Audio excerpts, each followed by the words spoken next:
Calculate भी करना सीख चुके हैं ना, इनिशियल फेज कहाँ होता है।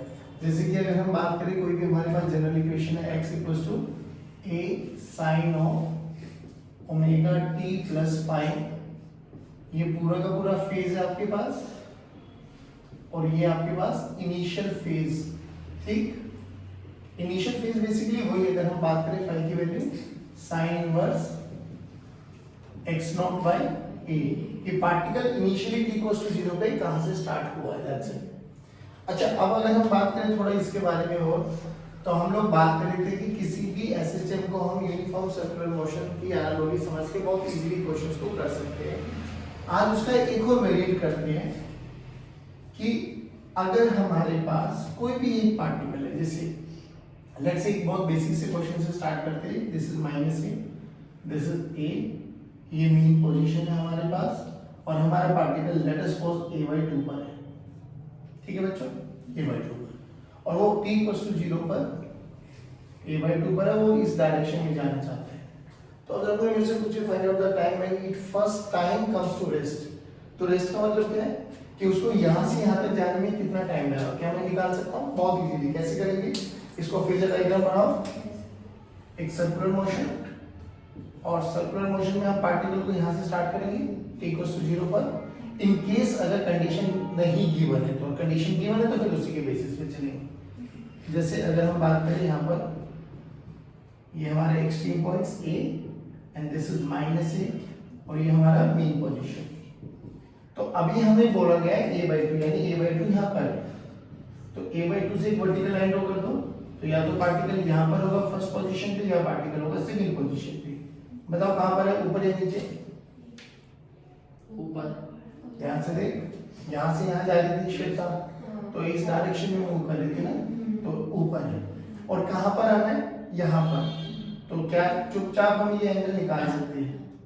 अब हमें ये पता है ये a है और ये कितना बाबा a/2, ओमेगा मान लो। ठीक, चलो बोलो कैसे करें।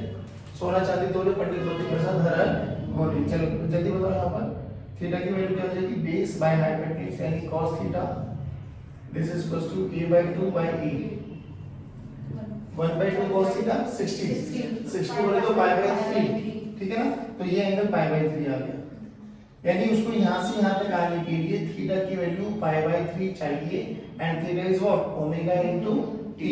ओमेगा की वैल्यू बोलो 2π/3, हाँ 2π/3 into t, t will cancel out, तो t/6। यानी अगर इसका फंडामेंटल टाइम पीरियड, ऑसिलेशन का टाइम पीरियड कैपिटल T है, तो वो 1/6 उसका लेगा यहाँ से यहाँ तक आने के लिए। मैं कह रहा हूँ कोई भी पोजीशन से स्टार्ट करूँ, क्या you can easily find out the answer. चलो अब इसमें थोड़ा सा टाइप को वेरी कराते हैं कि एक ही एसएचएम पे दो पार्टिकल्स को भगाते हैं, फिर देखते हैं कि वो लोग कहाँ पर मिलेंगे। हमें उनका टाइम भी कैलकुलेट करना होगा, हमें उनकी पोजीशन भी कैलकुलेट करनी होगी। एक मैं समझाता हूँ, एक आपको आपसे कराऊंगा और फिर थर्ड वेरिएंट से चलने वाले। ठीक है, देखो क्या होगा। अभी हम जो बात कर रहे हैं बच्चों, मान लो कि हमारा पार्टिकल माइनस ए से ए के बीच में ही ऑसिलेट कर रहा है, जिसकी मेन पोजीशन ये रही। ठीक है, दो पार्टिकल्स है, दोनों का टाइम पीरियड सेम है, दोनों का ओमेगा सेम है, दोनों का एम्पलीट्यूड बिल्कुल सेम है, कोई वेरिएशन नहीं है। एक पार्टिकल t इक्वल्स टू 0 पर इस डायरेक्शन में है, ठीक है, ये पार्टिकल नंबर 1 बोल लो भले, या इसको 2 बोल लेते हैं अभी के लिए। और एक पार्टिकल हमारे यहाँ पर है, लेट्स से a/2 मान लेते हैं, हाँ, और ये इस डायरेक्शन में जा रहा है एट t इक्वल्स टू 0। ठीक, तो ये तो पक्की बात है, ये कहीं ना कहीं तो मिलेंगे। हमसे बोला गया find out the time when they first time meets, या find out the position when they first time meet, जो भी है हमें वो कैलकुलेट करेंगे।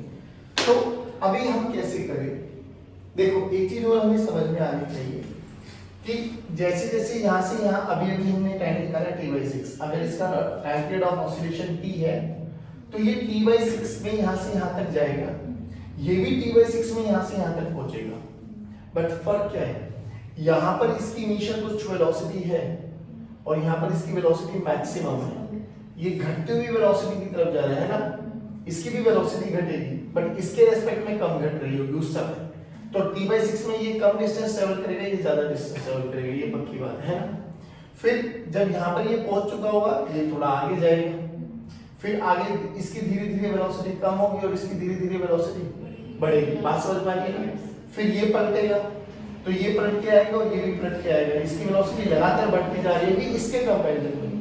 तो ये पक्की बात है कि कहीं ना कहीं तो मिलेंगे और वो एरिया यहाँ कहीं पर हो सकता है ना, क्योंकि जब ये इसकी वेलोसिटी जैसे ही यहाँ देखो मान लो यहाँ से आया इसको टाइम लगा t/6, ये अभी भी कैलकुलेट किया तो ये t/6 में यहाँ कहीं पे पहुंचेगा।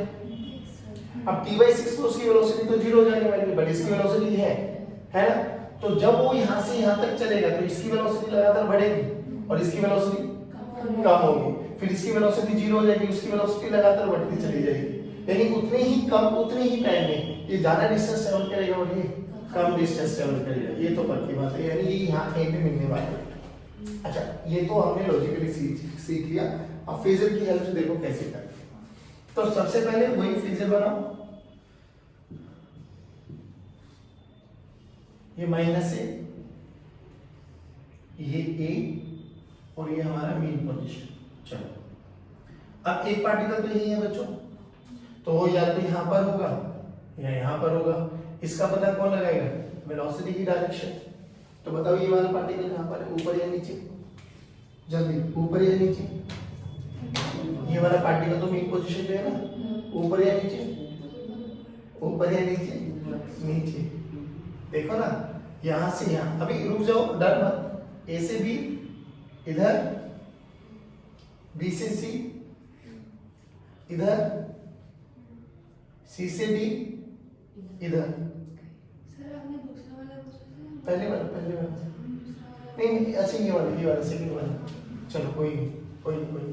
अच्छा तो ये तो यहाँ पर है, सेकंड वाला पार्टिकल पे गिरा, this is second and this is first. चलो फर्स्ट देखो कहाँ पर है, a/2, यानी a/2 यहाँ पर कहीं पर है, तो यहाँ से एक ओरिजिनल मतलब वर्टिकल लाइन ड्रॉ कर दो, तो ये हमारा फर्स्ट, ये तो पक्का है ना ऊपर है।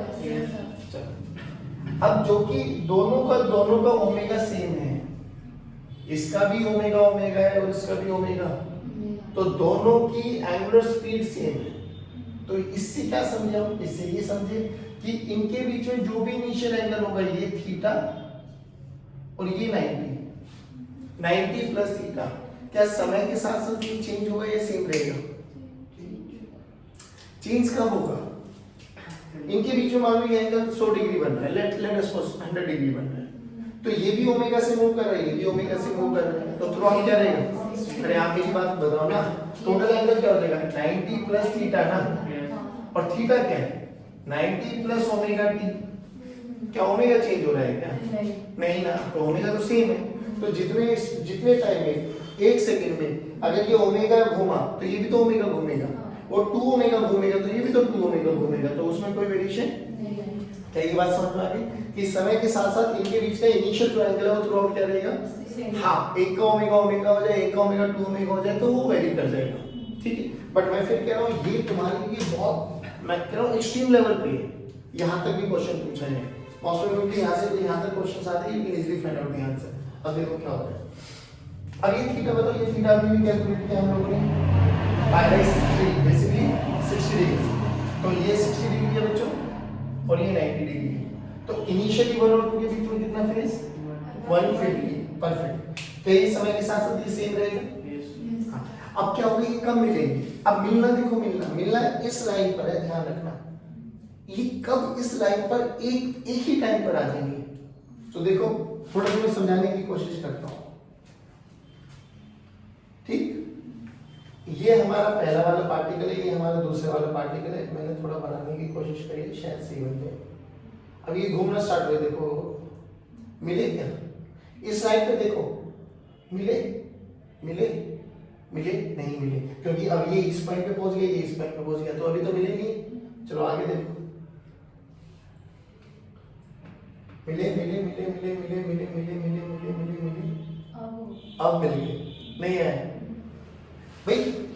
देखो मैं ये कह सकता हूँ ना, यहीं से समझो ना, तो मुझे एक बार बताओ, क्या मैं ये कह सकता हूँ एक पार्टिकल अगर यहाँ होता और एक पार्टिकल यहाँ पर होता, क्या ये एक ही पोजीशन पे है ना, बट डायरेक्शन ही तो अलग अलग है, एक उधर जा रहे, मिल तो लिए ना वो, तो मिलने के लिए क्या जरूरी है? Vertical line, vertical line same होनी चाहिए। तो ये जैसे जैसे घूमे ना, तो घूमते घूमते अभी भी देखा हम लोगों ने, जब घूमते घूमते ये ऐसी पोजीशन पर आ गए तो ये मिल चुके हैं। तो हमने देखा कि ये 2 वाला यहाँ कहीं पर आ गया और 1 वाला यहाँ कहीं पर आ गया, तो दोनों की वर्टिकल लाइंस क्या होनी चाहिए? सेम। तो हम कहते हैं इस पोजीशन पर ये मिल चुके हैं। अब मुझे एक बात बताओ, इस पोजीशन में मिल चुके हैं, जो x होता है, ये x कहां से होता है? मीन पोजीशन कहां से होता है? तो मीन पोजीशन से क्या ये डिस्टेंस मैं कैलकुलेट कर सकता हूं? पहली बात तो कर सकता हूं, बिल्कुल कर सकता हूं, घबराओ।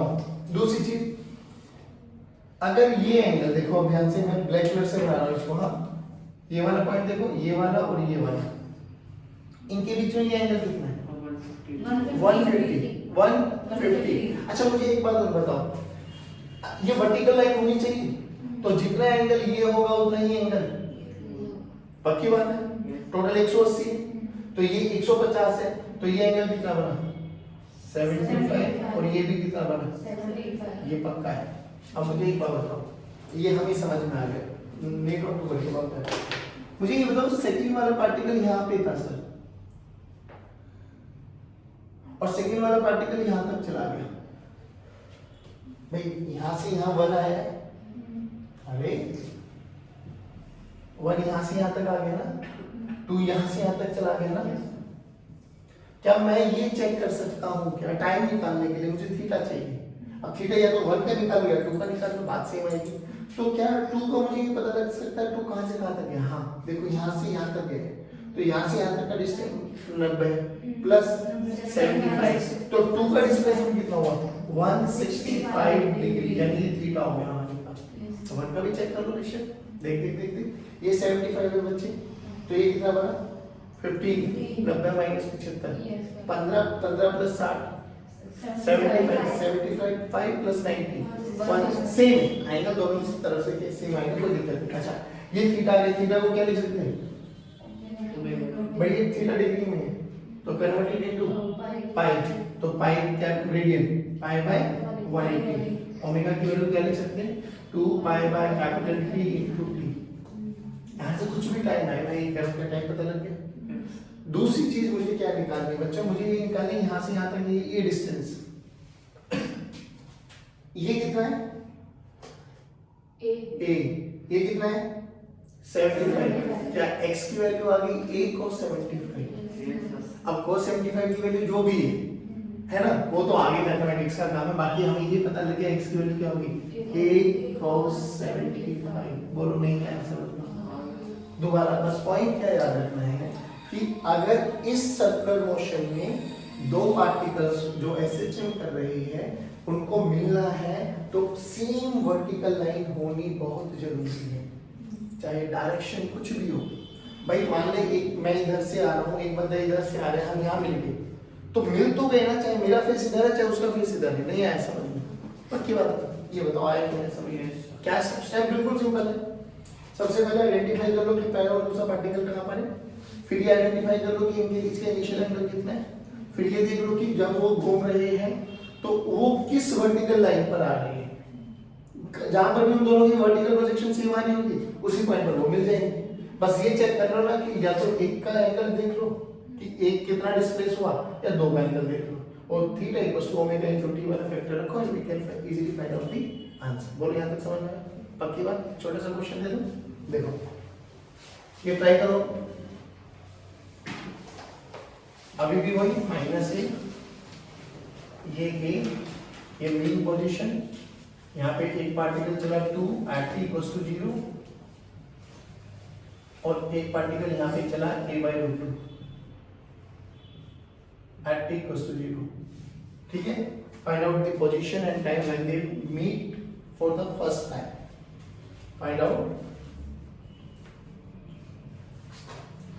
Time and position. चलो अब ऐसे क्वेश्चंस हो जाएंगे ना, बहुत ही आसान है। अब इसमें ना एक और फॉर्मेशन आती है, फाइंड द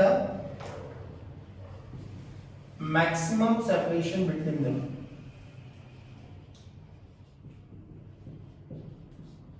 अब मुझे एक बात बताओ, जैसे मिलने के लिए वर्टिकल लाइन जरूरी थी, क्योंकि मिलना है तो भाई ऑब्वियसली जहां जिस पॉइंट पर जहां पर वो एसएचएम कर रहे हैं, ये मीन पोजीशन, ये एक्सट्रीम, ये दूसरा एक्सट्रीम और ये इनका रिप्रेजेंटेटिव हम लोगों ने एक सर्कुलर मोशन माना।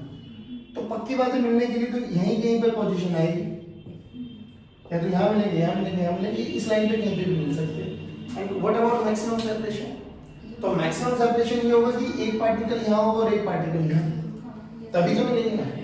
यानी उनकी क्या चीज सेम होनी चाहिए, वर्टिकल लाइन या हॉरिजॉन्टल लाइन? देखो अब एक पार्टिकल मान लो यहाँ पर है, एक पार्टिकल, तो ये क्या चीज है, हॉरिजॉन्टल लाइन। तो मैक्सिमम सेपरेशन के लिए क्या सेम और मिलने के लिए? अच्छा मुझे एक बात बताओ, अब मान लो एक पार्टिकल में हूँ, हम दोनों के बीच में ना स्प्रिंग लगा दी, लेट अस सपोज मान लो, और एक पार्टिकल दूसरा है, हम दोनों भागने लगे अलग अलग स्पीड से, हमारे बीच में मैक्सिमम सेपरेशन कब आएगा? हाँ, यू कैन से जब दोनों की वेलोसिटी सेम हो जाएगी। क्योंकि ऐसा हो सकता है एक की वेलोसिटी बढ़ रही हो और एक की घट रही हो, एक की घट रही हो दूसरे की, बट हम ये पॉइंट याद रखना बस, एक तो कि मैक्सिमम सेपरेशन के लिए दोनों की हॉरिजॉन्टल लाइन सेम होनी चाहिए और मैक्सिमम सेपरेशन के लिए वेलोसिटी सेम होनी चाहिए। रीजन समझ? वेलोसिटी का फॉर्मूला देख हम लोगों ने ये पढ़ा था, ओमेगा अंडर रूट ऑफ, अगर दोनों पार्टिकल का एम्पलीट्यूड सेम है, दोनों का ओमेगा सेम है, तो दोनों की वेलोसिटी सेम होने के लिए क्या चीज सेम होना चाहिए? x। यानी जितना मीन पोजीशन से ये दूरी पर है ना, उतना ही मीन पोजीशन से ये दूरी पर होना चाहिए, तब जाके मैक्सिमम सेपरेशन आता है। अब कुछ क्वेश्चन है, इसी क्वेश्चन में बता दो कि कैलकुलेट द टाइम जब उनके बीच में मैक्सिमम सेपरेशन होगा। सिंपल सा फंडा क्या है, 150 150 के लिए अब हमें हॉरिजॉन्टल चाहिए, वर्टिकल? हाँ, तो वर्टिकल का चाहिए मिलने के लिए, और हॉरिजॉन्टल ये एंगल है, ये चलता गया चलता गया चलता गया चलता गया, क्या यहाँ पर आके मिल जाएगा? हाँ, तो ये पार्टिकल यहाँ पर होगा और ये पार्टिकल यहाँ पर होगा। नहीं आया समझ? अब देखो इसी वाले क्वेश्चन को थोड़ा सा मॉडिफाई कर देते हैं यहाँ पर। भाई ये मैक्स टू मैक्स दोनों टाइप में करेंगे जो ज्यादा से ज्यादा पूछी जा सकती है। छोटी छोटी चीजें याद रखना, और डिस्प्लेसमेंट के लिए वेलोसिटी सेम होनी चाहिए, हॉरिजॉन्टल लाइन मिलने के लिए वर्टिकल लाइन। अब जब ये वाला पार्टिकल यहाँ पे था बच्चों, इनिशियली इनके बीच का एंगल 60 डिग्री था और ये वाला 90 डिग्री था, ये सेकंड वाला पार्टिकल और ये फर्स्ट वाला पार्टिकल मिलना है, तो हो सकता है सेकंड वाला यहाँ पर आ जाए और फर्स्ट वाला यहाँ पर, है ना? तो ये आ गई। नहीं समझे? नहीं समझे? तो हमें ये पोजीशन कैलकुलेट करनी होगी, तो क्या ये भी निकल सकती है? बिल्कुल निकल सकती है। ये एंगल पता लग जाए, नहीं आया? ये एंगल पता लग जाए तो ये पता लगा देंगे। बोलो, बहुत सारा कोई दिक्कत नहीं। अब सुनो ना, व्हाट टू डू, इनके बीच का एंगल तो अभी भी 150 ही रहेगा भाई, तो ये भी 75 है और ये भी नहीं है पक्का। सेकंड कहां से कहां डिस्प्लेस हुआ? यहां से यहां। पहला कहां से कहां डिस्प्लेस हुआ? यहां से यहां, तो ये कितना डिस्प्लेसमेंट हो गया? 15, 75 बन गया ना? बस 75 into pi by 180, this is equals to omega into t, done. अच्छा, अगर मेरे से कोई पूछे कि ये डिस्टेंस कैसे निकालो, क्या निकालना? बहुत आसान है भाई, ये पता लग जाएगा, ये 15 डिग्री पता लग गया, ये पता लग गया, तो a cos 15 sin 15 निकालेंगे, कोई दिक्कत नहीं। क्या ये पूरी वैरायटी समझ में आ गई? एक बार रिकैप करते हैं। अकेला पार्टिकल घूम रहा है तो किसी भी पोजीशन से किसी भी पोजीशन तक जाने के लिए कितना समय लेगा? टाइम दे दिया तो पोजीशन हम निकाल सकते हैं। दो पार्टिकल घूम रहे हैं तो कहां पर मिलने वाले हैं वो भी निकाल सकते हैं, उनके बीच में मैक्सिमम दूरी कब होगी वो भी हम कैलकुलेट कर सकते हैं। डन? पक्का? चलो अब हम बात करेंगे एनर्जीज इन एसएचएम। अच्छा मुझे एक बात बताओ, एनर्जी तो बेसिकली दो ही, पोटेंशियल और, बट पोटेंशियल एनर्जी हम कब डिफाइन करते थे? देखो एक लाइन बोली थी मैंने वर्क फॉर एनर्जी में कि जब जब कंजर्वेटिव फोर्सेस होंगे ना, we always define potential energy for conservative forces, क्योंकि कंजर्वेटिव फोर्सेस में ना पोटेंशियल एनर्जी का यूज करके हम इंटीग्रेशन से बच जाते हैं।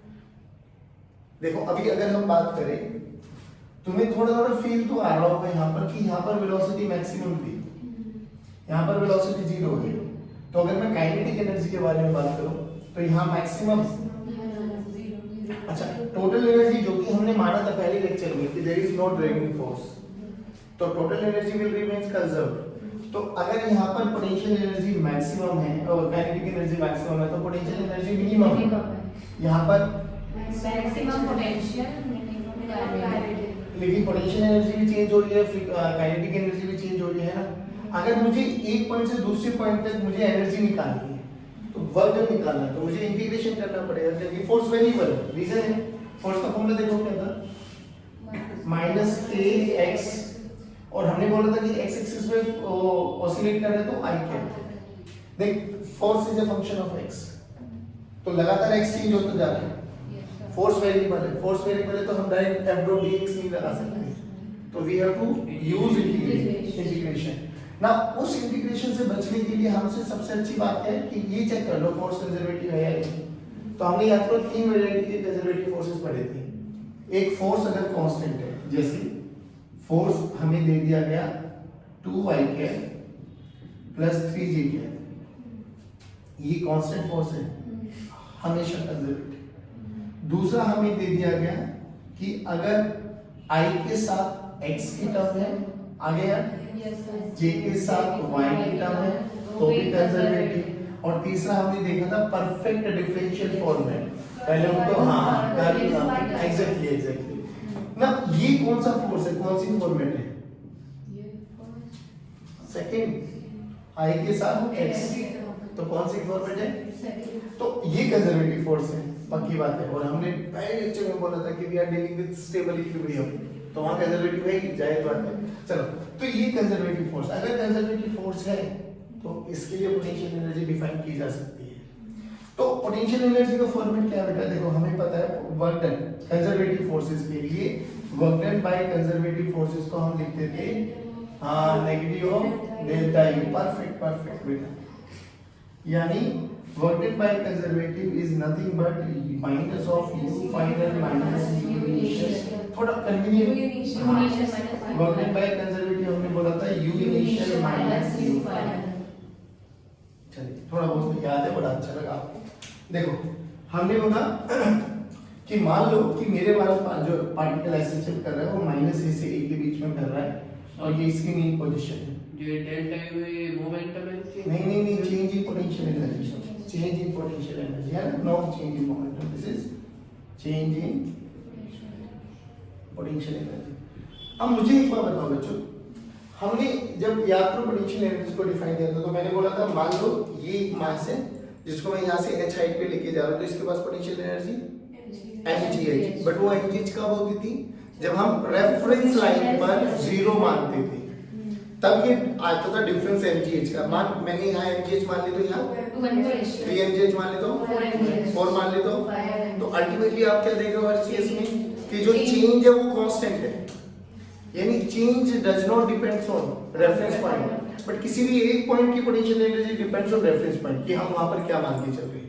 तो सिमिलरली ऐसे ही यहाँ पर मान लो कि मीन पोजीशन पे लेट अस सपोज हमारे पास ump है, ump बोले तो potential energy at mean position.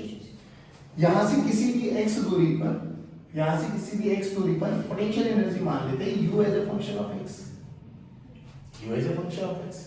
तो अगर हम बात करें तो वर्क डन क्या हो जाएगा बच्चों, देखो वर्क डन बाय कंजर्वेटिव को क्या लिख सकते हैं, u initial ump minus u as a function of x।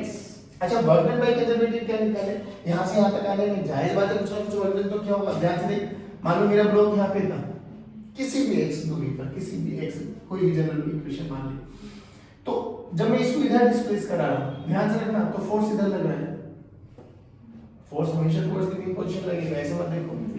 और मैं इसको इधर लेके जा रहा हूं, तो f डॉट dx, fx के बीच में एंगल बोलो 180 डिग्री। तो वर्क डन बाय कंजर्वेटिव देखो, work done by conservative f dot dx done है बच्चों। f की वैल्यू किसी भी x दूरी पर क्या हो जाएगी, k into x, तो kx dx into cos of 180 degree. नहीं आया बच्चों, कहां से कहां लेके जा रहे हैं, मान लो यहाँ x equals to 0 से लेके x equals to x तक लेके जा रहे हैं, या x नॉट मान लो, whatever you feel like good, हमें उससे कोई मतलब नहीं। और ए तक लेते चले जाएंगे तो पूरा एम्पलीट्यूड का पता लग जाएगा हमें, है ना। हम तो जनरल इक्वेशन डिराइव करते हैं, तो cos 180 -1 माइनस ए एक्स डी एक्स 0 से x, बाद में x की वैल्यू पुट करते जाएंगे, विल गेट द आंसर। तो गॉटन बाय कंजर्वेटिव क्या आ गया बच्चों? Minus A x square by 2 नहीं आया बच्चों? चलो क्या इस वाले वर्क फंक्शन को यहाँ पे रख दूं? तो देखो work done by conservative -1/2 a x square this is equals to u at mean position minus u at x, u at x निकालना मुझे, u as a function of x देखो u mean position plus 1/2 k x square, where x is from mean position, where x is from mean position। अब ध्यान से देखिए reality में ये formula है, आपकी किताबों में जो पोटेंशियल एनर्जी मिलेगी ना वो 1/2 के x स्क्वायर मिलेगी। वो क्यों मिलेगी, रीजन समझो। जनरली 90 to 95% में ना हम मीन पोजीशन पे पोटेंशियल एनर्जी 0 मान लेते हैं, बट इसकी गारंटी हर बार में ऐसा हो इसकी कोई गारंटी नहीं। तो आपको याद ये रखना है कि पोटेंशियल एनर्जी मीन पोजीशन में जितनी एनर्जी प्लस 1/2 के x स्क्वायर है। हाँ, इफ UMP 0 आ जाए तो पोटेंशियल एनर्जी किसका फंक्शन है बेटा? 1/2 kx स्क्वायर। बड़ी ध्यान रखना UMP उस केस के लिए 0 होना चाहिए, एल्स तेरा रिजल्ट ये नहीं आया समझ में। अब सुनो, अब मुझे पता लग गया भाई मेन पोजीशन पता लग गया, मुझे ये पता लग गया। देखो ये u as a function of x आया। अब उन बच्चों ने पूछा कि sir u as a function तो x आ गया, चलो क्या मैं u को as a function of time भी निकाल सकता हूं? हमने बोला हाँ। देख x क्या as a function of time पता है? यस पहली क्वेश्चन बोल रहा था हाँ, a sin omega t, x की वैल्यू को भी मिल रहा है a sin of omega t plus 5। चलो x की वैल्यू को यहाँ पे रखो, तो u as a function of t भी आ गया बच्चों। देखो 1/2 k into x स्क्वायर बोले तो a square sin square omega t plus 5। If you remember हम लोगों ने ओमेगा को √kx माना था, I'll tell you कैसे। m की वैल्यू थी तो m into a this is equals to minus kx, तो a की वैल्यू आ गई थी बच्चों -k/m। याद करो इसको हमने ओमेगा स्क्वायर का नाम दिया था, तो ओमेगा की value √k/m, so sorry √k/m आया था ना। अब सुनो ध्यान से, अगर हमें जरूरत पड़े मास के टर्म्स में निकालना चाहते हैं तो मास के टर्म्स में भी निकाल सकते हैं वहां से, है ना। जैसे यहाँ से ओमेगा स्क्वायर k की वैल्यू को उठा दे, ओमेगा स्क्वायर निकला, तो वी कैन इजीली इनको इंटर कन्वर्टेबल हम कर सकते हैं, कोई बड़ी बात नहीं। तो u as a function of x पता लग गया, u as a function of time पता लग गया। अब coming to potential kinetic energy. Kinetic energy का फॉर्मूला तो बहुत सिंपल है, हाफ m v स्क्वायर। चलो हाफ m, क्या kinetic energy as a function of x पता है मुझे? बोलो कैसे? नहीं बाबा, x क्या v as a function of x पता है? Yes, omega √of a square minus x square. घबराओ मत, समय के साथ साथ हो जाएगा। तो kinetic energy as a function of x बोलो half m omega square a square minus x square. अगर आपको इसकी फॉर्मेट में लेके आना है k की फॉर्मेट में, तो what you have to do, omega square की वैल्यू रखो k/m,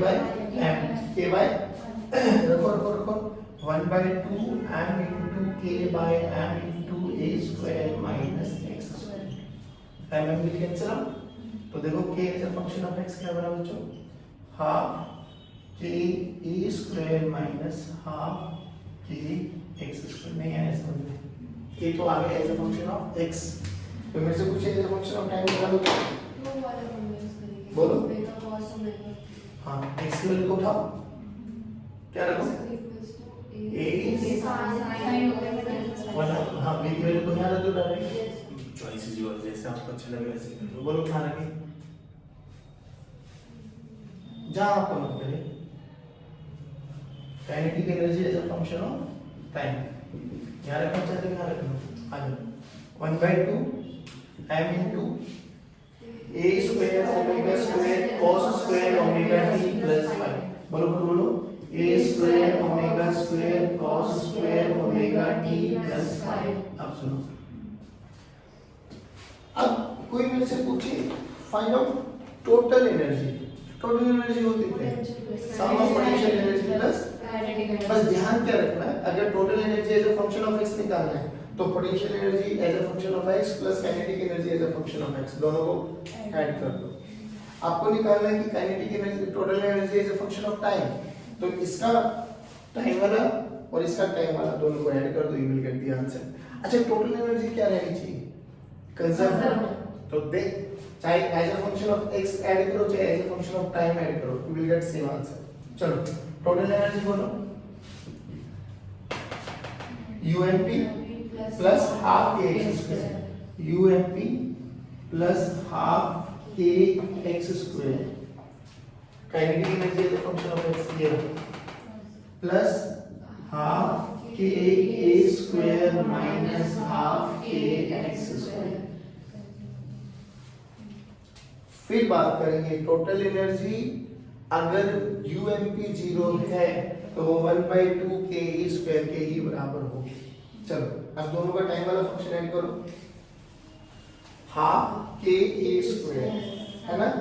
अब यहाँ पे देखो ओमेगा स्क्वायर की वैल्यू को क्या रख सकते हैं दोबारा से, k by m will cancel out, तो half k a square cos square omega t plus five, half k a square sine square omega t plus, यहाँ पे यूएमपी भी तो डालो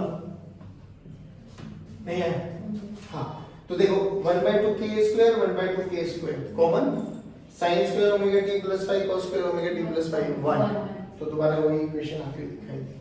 तो total energy will always remain constant. अब सुनो एक बड़े वर्सेटाइल ग्राफ है इनके, अगर आपको कभी नोटिस किया हो, ध्यान से देखिए u as a function of x। अच्छा अभी हम मान के चल रहे थे कि let us suppose mean position पे एनर्जी क्या है 0, तो पोटेंशियल एनर्जी बोलो क्या होगी, हाफ के x स्क्वायर, काइनेटिक एनर्जी बोलो वो तो ये रहेगी हाफ के स्क्वायर माइनस, नहीं है। अब मुझे एक बात बताओ, अगर कोई मेरे से पूछा जाए कि plot a graph between ux kx and total energy, तो मुझे देख ये कैसे इक्वेशन बननी है, पैराबोला, पानी भरता हुआ पानी डूबता हुआ भरता हुआ पैराबोला, यानी ऐसे है ना, पॉजिटिव है 0 पर मेन पोजीशन पे 0 प्लस a पर 1/2 के स्क्वायर, वही बन गया ना टोटल एनर्जी 1/2 के स्क्वायर, माइनस पे भी 1/2 के स्क्वायर। तो चलिए ये माइनस है ये प्लस है, ये मेन पोजीशन, तो पानी भरता हुआ पैराबोला है, तो यहां से लेके यहां तक आएगी एनर्जी, ऐसे कर दो नहीं आया। ये कैसा पैराबोला है, पानी डूबता हुआ क्योंकि नेगेटिव है, मीन पोजीशन पे कितनी हो जाएगी 1/2 के स्क्वायर, यानी यहां पर ही आ जाएगी है ना। पानी डूबता हुआ पैराबोला है तो नीचे की तरफ यहां से देखो है ना, मैं यहाँ पे रखो a तो 0 माइनस a तो भी 0, तो यहां से स्टार्ट होगा, नहीं आया बच्चों। टोटल एनर्जी बोलो, स्ट्रेट लाइन, क्योंकि हर पॉइंट पर कितनी होगी half k a square, versatile graph. This is for your potential energy बच्चों, kinetic energy and total energy.